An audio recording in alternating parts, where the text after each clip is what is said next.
तर मित्रांनो, मी आता इथे दापोली धरणावरती आलेलो आहे आणि आज असा विषय माझा मांडण्याचं कारण आहे की दापोली धरणावरती काही मुलं आणि काही मुली सेल्फी घेत आहेत.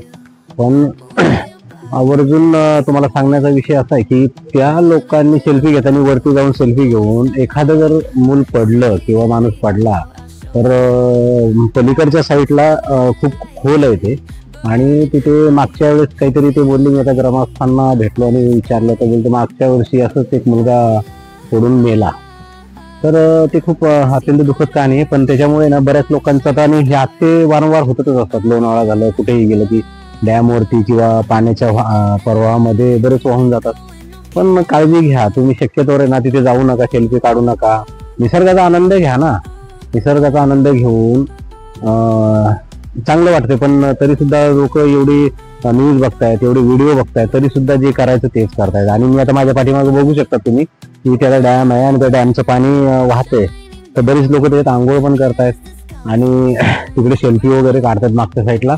पण मी बोललो, एक दोघांशी बोललो की अरे सेल्फी काढताना जरा विचार करा, तुम्हाला पोहायला येते का?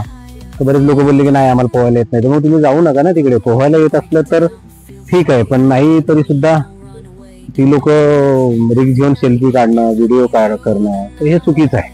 तर मी तुम्हाला ह्या व्हिडिओच्या माध्यमातून तेच सांगण्याची इच्छा करतो की तुम्ही असं रिस्क घेऊ नका आणि जीवाशी खेळू नका. आनंद घ्या, निसर्गाचा आनंद आहे ना सगळीकडे आहे, तुम्ही घेऊ शकतात.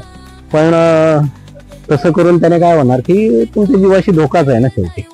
पण घ्या, आनंद घ्या, खूप चांगलं आहे निसर्गासाठी. आणि कोकणात तर सगळीकडे बघायला गेलं तर सर्व हिरवळच असते, महाबळेश्वर झालं, लोणावळा झालं, इतर ठिकाणी.